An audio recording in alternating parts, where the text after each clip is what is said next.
Good afternoon. Uh, as you know, we are organizing an online guest lecture series. Uh, Today's speaker in this series is Dr. Jamsheed Ahmed. Jamsheed Ahmed is an assistant professor. He teaches at Degree College, Doda. Uh, I'm going to invite Jamsheed for his talk. The title of his lecture today is The History of English Language. Middle English, which will cover from 1100 AD to 1500 AD. And the last part will be Modern English, which will cover from around 1500 AD to the present day, the modern world. See, as far as the Old English is concerned, which is Anglo-Saxon English, uh, we can go, we can go beyond 450 AD, but I will take a starting point that is around 5th century. I will start from 5th century. You can raise questions related to this, that what was the year before 5th century, but we can tackle with that issue later on. So in 5th century, in about 450 circa, three main tribes, Angles, Saxons, and Jutes. These were the three main tribes. Collectively, they are called Germanic tribes. What they did, they crossed the northern sea, which is the present day Denmark and the present day Germany, and they invaded Britain. It happened in 5th century. When they invaded Britain, at that time, the language which was spoken in Britain was Celtic language. Some people pronounce it as Celtic, but I prefer to call it Celtic language. So Britain had Celtic language at that time. It was a kind of, a mixture of Roman and other languages. So what they did, what these three tribes did, Angles, Saxons, and Jutes, they introduced a new language in Britain, because it was a kind of, cross-culturalism. Different cultures, they joined together, they got mixed, and a new language which got birth is what we call today Old English. Now the point is, why the word English? Why the word English? Because it was Celtic earlier, and these three tribes were called Germanic tribes. Why the word English came into being? Actually, among these three tribes, Angles, Saxons, and Jutes, Angles were the most, they were the dominant group, and they came from a place which was called Englaland. Englaland, Englaland, Englaland. And their language, the language of this particular tribe, Angles, their language was called Englisk, Englisc, Englisk, right? It was called Englisk. So from that word Englisk, later on we got the word English, and from the place of their origin, that is England, from there we got the word England, which we call England today, right? So these three tribes, when they invaded Britain in around 5th century, the language which came into being at that time is what we call today as Old English. It was entirely different from today's English. It was entirely different from the modern English which we speak, or which we write today, or which we read today. Some words like water, strong, or the word be, the verb be, these words are from that old, right? And even the poem, if we talk about the poem, the famous poem Beowulf, that has been written in Old English. If you see the original text of the poem, the present day readers won't be able to read that, because that has been written in Old English. Now coming to the next part, in the second part, what happened in around 1066 AD? In 1066 AD, there was a king by the name of William. What he did, as you people know, that during those times, the dominant king, the powerful kings, they used to capture the less powerful kingdoms.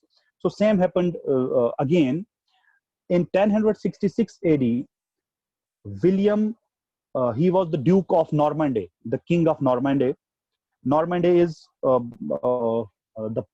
some part of the present day France, what we call France today, some part of that area, some part of this present day France was called Normandy.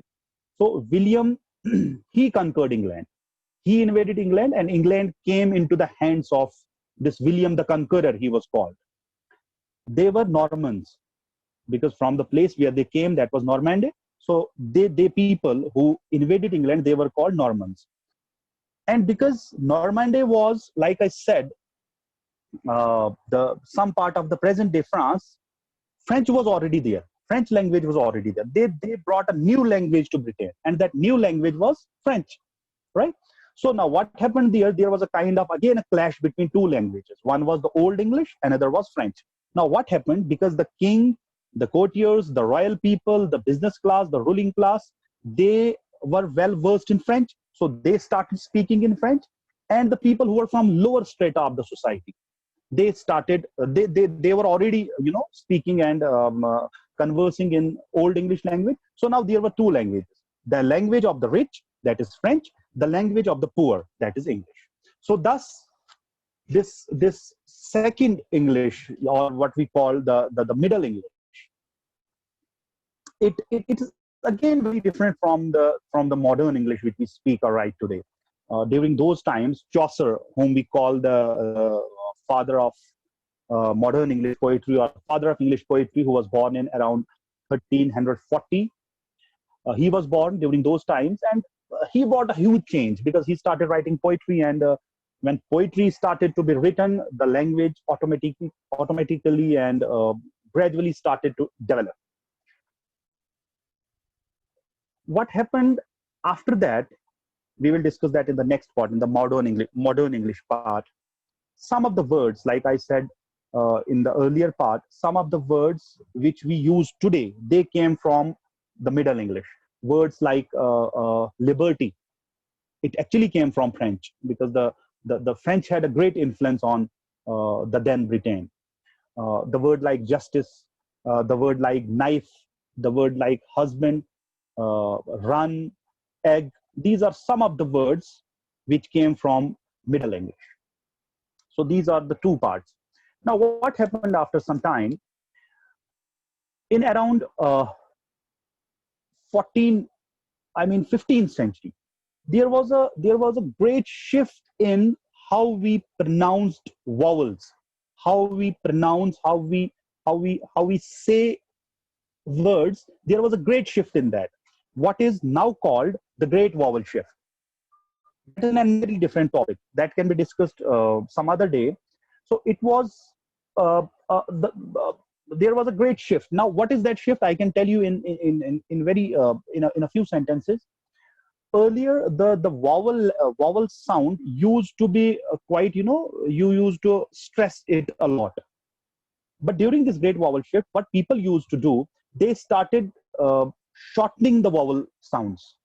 The vowel sounds got shortened, and this great this change in how the words were pronounced, this is called Great Vowel Shift. Because of this Great Vowel Shift, a huge change came in the language, the English language. So from here, the third stage, that is modern English, started, which started in around 1500, and which we see today up to the present world, up to the modern times.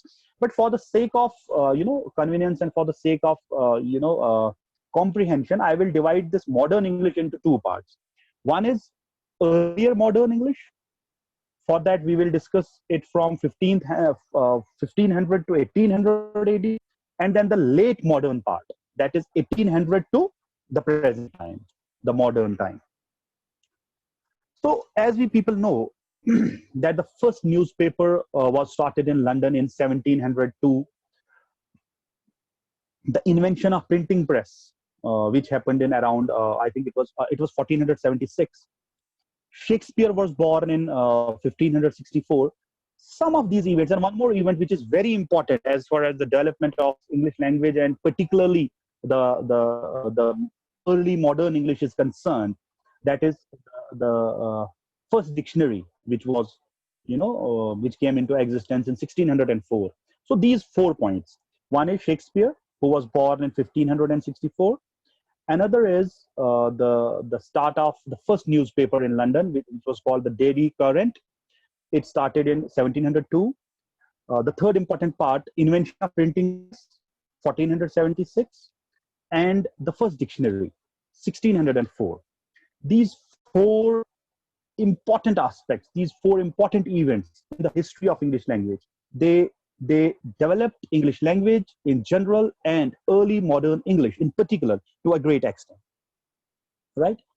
And because of these, when Shakespeare came into being, other writers started writing, a lot of literature started to be written. Because of the printing press, books started to get printed, and more people started reading English, and thus English language started its spread started throughout the world. So grammar came into existence, the rules of language started coming into existence, the spelling started coming into existence. One very interesting aspect of this discussion is, if you compare the spellings and even the English alphabet of the Old English, the Middle English, and the Modern English, if you draw comparison among these three different phases of English as far as history and development of language is concerned, you will come to know that in the beginning the alphabet was quite different. There were no fixed rules of grammar, and as far as spelling is concerned, spelling was, altogether different from how we spell the words today, right? So even the alphabet, the shape of the letters was different. And as you know that in the beginning there was no concept of pen and paper. People they used to write on rocks, they used to write on the barks of the trees, on the walls. So when we come to this early modern English, there we were bestowed by God with this printing press. We had a dictionary, so it means that we started learning the meanings of the words, we started learning the spellings of the words, we started writing, and printing came into existence. And then a writer like William Shakespeare, who has had a profound influence on all the coming writers. He wrote in abundance. He wrote a lot of poems, drama, etc. So thus English language started developing, and this stage from 1500 AD to 1800 AD is what we call early modern English, right? After that, the late modern English, the next part of the modern English, which I will cover, it will cover from 1800 AD to the present day, the modern times, the 21st century. See, industrial revolution is very important to be discussed here. As we know that after 19th century, or 18th and 19th century in particular, industrial revolution started in Britain, in England. Besides that, in 19th and 20th century, technology, we got technologically advanced. And because of that, English language got a kind of, a very positive impact was, found on English language because of industrial revolution and technology. I will tell you how. Because of the use of television, because of the use of internet, because of the use of computers, later on smartphones and phones came into existence. So all this influenced English language to a great extent. And then came the colonization part. Britain in 19th century grew so strong that around 25 to 30% of the world, it came under British control. Our India is one of those countries which was under British control. So what happened because of this colonization, what happened because of this control over a major portion of the world is, the result was that English language spread to the different parts of the world. It is very important to be kept in mind that the books which started coming out after the printing press was invented, the books spread to the different parts of the world. People started writing, reading, and sharing knowledge because of the printing press. And later on, when Britain started controlling around 25 to 30% of the world, British English, or English, started to getting, it spread it to all parts of the world. It spread it to that 30% part in particular, and the other remaining 60 to 70% part of the world in general. What happened because of that? Suppose English came to India, right? Like in England, the medium of English was started in the medium of education. I mean, the medium of instruction in English was started in 1348. In almost maximum countries of the world, the developing and the underdeveloped, or even the developed countries of the world, they have English as a medium of instruction nowadays. So what happened because of that? Suppose when English language came to India through Britishers, we just embraced it. We took it as if it is our own language. And even today, most of the Indians, most of the people from this part of the world, they prefer to speak in English. We people feel that English means good impression. If you are able to speak in good English, if you are able to speak good English, your pronunciation is good, your accent is good, your fluency is good, your vocabulary is good. We feel that this particular person must be very intelligent. That is an entirely different debate, whether a good speaker of English is an intelligent person or not. I'm not going into that detail. What I want to convey here is when English came to India, I will take the example of India. When English came to India, what happened? The words from our regional languages, they started getting incorporated into English. There are so many words in English language which get added to it, I mean, on day-to-day basis. At present, a survey says that around 1,000 new words are added to English language every year. Around 1,000 new words. So this globalization, this technological advancement, this industrial revolution, or this colonization of Britain over a major part of the world, all this contributed to the development of English language, which comes under the heading the late modern English, which started from 1800 AD to the present times. See, later on, in around 1928, Oxford started, publishing its dictionary. So because of that, in every year, you will come to know, if you check it online, or if you check the latest words which get added to the dictionary every year, you will see that English language is ever evolving.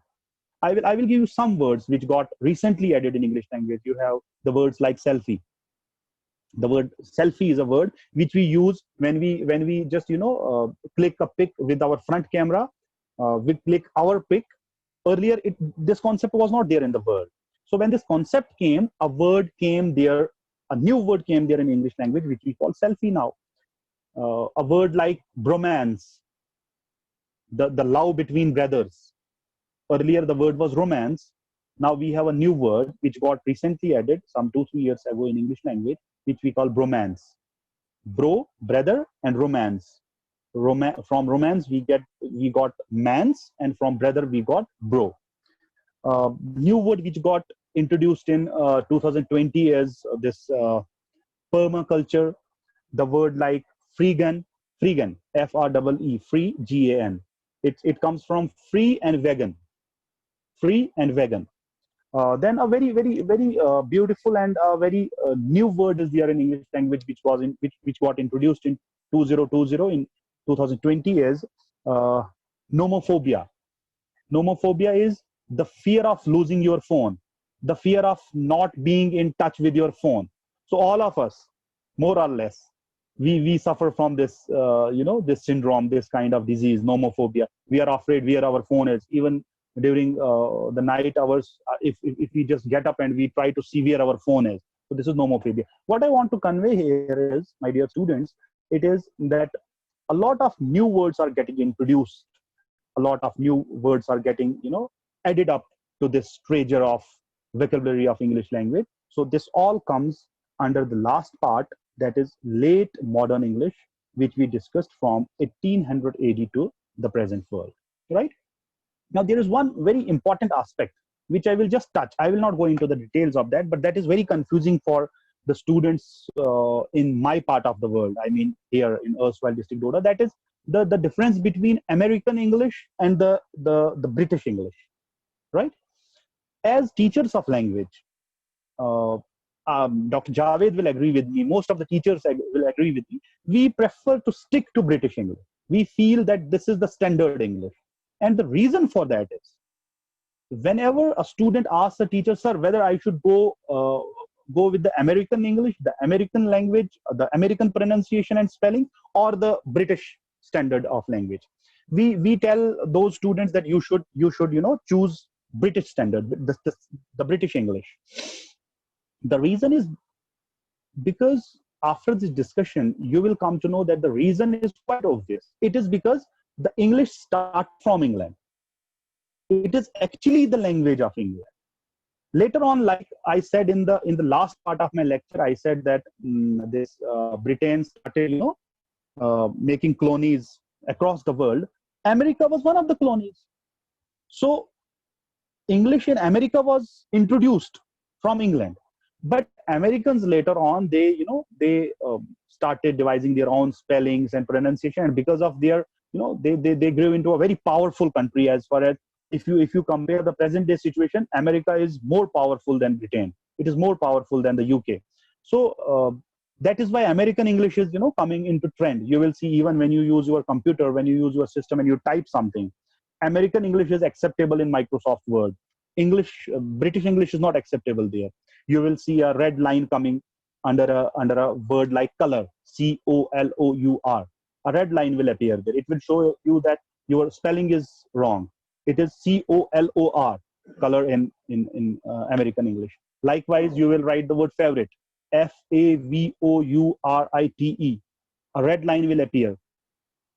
It will be underlined. So this is actual spelling. This is British spelling of the word, and the U is deleted when you spell it as per the American English. So this is all I have related to this topic. I understand that this topic was quite vast, but I tried my level best to conclude it within the stipulated time of 20 to 25 minutes. It's already 3:26. So I hope that I have been clear enough, and I have tried my level best to give you, I won't say that this is a detailed lecture. It was just a kind of an outline. I started from Old English, 450 to 1100, then the Middle English, where I discussed it from 1100 to 1500. Then the third part was Modern English, where I divided it into early Modern English, which was from 1500 to 1800 AD, and then the late Modern English, which was from 1800 to present day. I hope I am clear enough. Now, over to the students. If there are any questions, any discussions, any feedback, Dr. Javed, over to you. Thank you very much. I suggest my students to raise their hands. There is an option in Zoom to raise hand. If they have any question, they can raise their hand. I'll unmute them.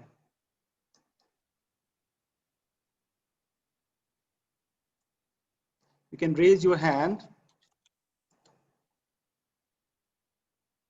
They can even there is a chat box as well. They can even write their question if somebody is not comfortable in asking. If you have if you have any question, you can chat. You can use the chat box. You can type your question. No questions yet. Yeah, they can type it and we will read it, and I will try to answer. This is very interesting even in our colleges, that our students are not habitual of asking questions. Yeah, but asking questions is it's important part of learning. It's very important. If you don't get questions, it means I can conclude it in two ways. I mean, one is the lecture was so good that there are no questions left. Or the lecture was so bad, I mean, they were not interested at all, and they feel that nothing should be asked from him. Now, let's see if there are any questions. We suppose that it was. They have joined because they were interested. Yeah, they are interested, and I'm really happy with that. Because a lot of students are think that their language is not good, so they are afraid of asking questions. But I suggest them that they should always raise questions. We can continue our discussion. You can continue with your own topic, but you can also add a few more things. Contribution of colonies. You suggested a few words. Yeah, I was listening to Shashi Tharoor recently. He said that there are so many words which were not there in English. And the, surprising thing is that the Indian people think that it is an English word. For example, we have a word which he used in his interview, brinjal. He said brinjal is not at all Brinjal. an English word. It's not an English word. It's not an English word. It's eggplant. Both Yes, in exactly. America and in England, it is known as eggplant. But we Indians think that it is an English word. And there are so many other words which have a word like kamarband is there. Kamarband. CUMBERBAND. Yes, it's an Indian word. But we know it is Indian word. It is, like you said, brinjal is a word which we never think as if it is an Indian word. We feel that it's an English word. Yes, you're right. We call it bangan, bangun, wangun, and so many other yeah, words. Exactly. Dr. Javed, see, this is if we talk about the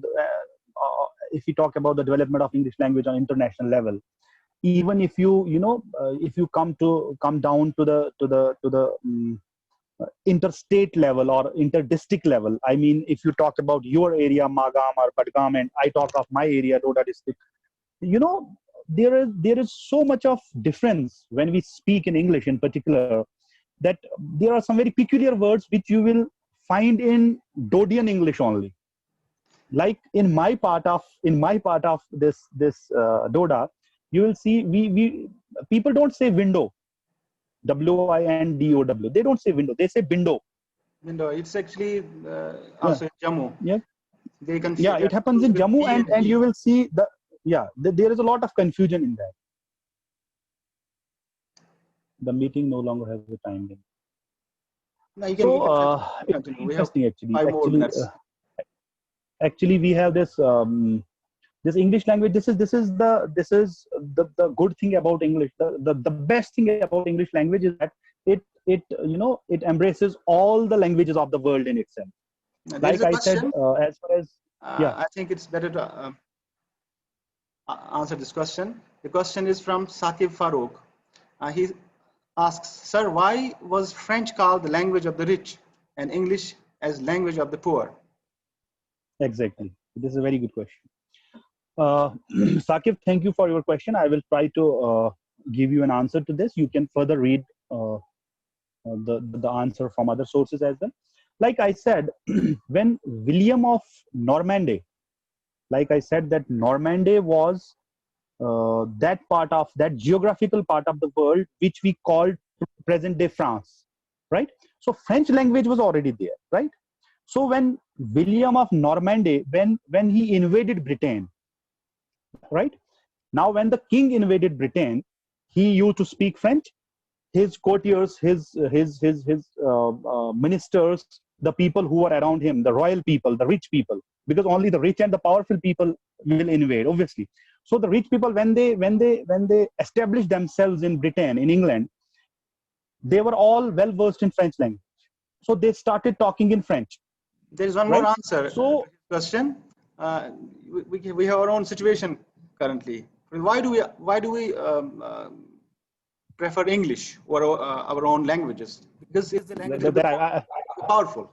And French was actually as everybody knows, the hub of civilization. And England was actually an island of fishermen. So exactly.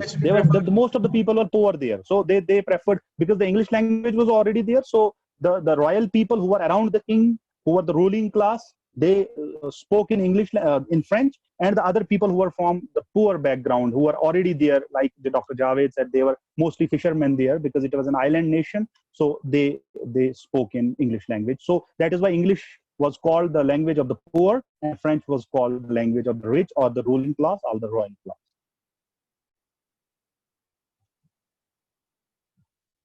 But nowadays, English is not considered as a language of poor people, because nowadays we feel like whoever speaks good English cannot be poor. But this is just a stereotype. We have to deconstruct this. Any person can speak good English. Anybody who works hard, anybody who wants to speak who wants to speak English, who wants to speak good English. It's about practice. It's about hard work. It's about reading, writing, studying. It's only about these things. You can be a very good learner of English language. You can be a good speaker. You can be a writer. And you people are very lucky that you have got Dr. Javed there as your mentor. So I hope that you people will really do wonders in the coming time. There's one more thing which I want to add. Yeah, You please. said that there is American English and British English. So it is better for the students not to stick to American. Of course, they have to follow British English, but there are so many varieties of English nowadays. We have our own Indian English. Exactly. Some people call it Indian Hinglish. English. English. Bengalis English, call we it call it Benglish. English. Yeah. But Indian English. English is the standard English nowadays. You Yeah, have, exactly. I mean, we have the technology, artificial intelligence. For example, in Intelligence, yes. YouTube, if you are delivering a lecture and a subtitle appears automatically, they recognize what you are Yeah. saying. So you have to Exactly. I mean, go to the setting and tell them that I am speaking in Indian English, so they will understand. Indian English. Exactly. Exactly. You're right. Itself is the standard English, and we should Ah, speak English in India. actually, I feel that we should be proud of, if we go with the wave of Indian English, what we call English, like you said, it's all right. But as far as the pronunciation and sticking to the accent and pronunciation is concerned, the standard is British English. Of And course, pronunciation is something. of course, the standard, Of yeah, course, we should standard follow. is British English. We should Yeah. follow British pronunciation, but there is one But more then, thing which is known like as you said, yeah, accent. So it is not, I mean, always necessary accent. to No, it's follow not the compulsory. accent. Yeah, it's not always necessary to imitate them. Yeah, it's very important. I actually Sometimes our wanted students, to bring the discussion to this. Yeah, of course, sometimes our students, they try to speak British English and they make fun of themselves at that time, because it is not always yeah, exactly. possible to do that.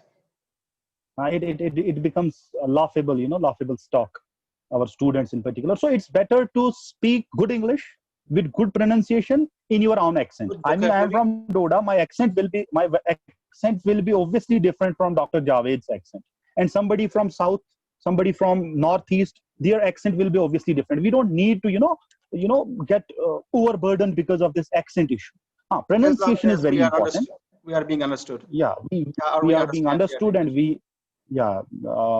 students should, I hope, like the students from Magam, they are able to understand me. So this is enough for me as a teacher of language.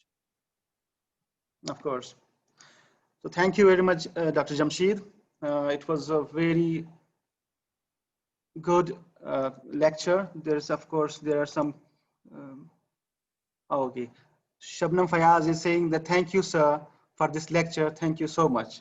So students are thanking you. Welcome. I'm thanking you. The whole college is thanking you. And once again, thank you very much. Thanks to the students who participated in this lecture. I think it's time to conclude the meeting. Thank you. Thank you, sir. Thank you. Thanks a lot.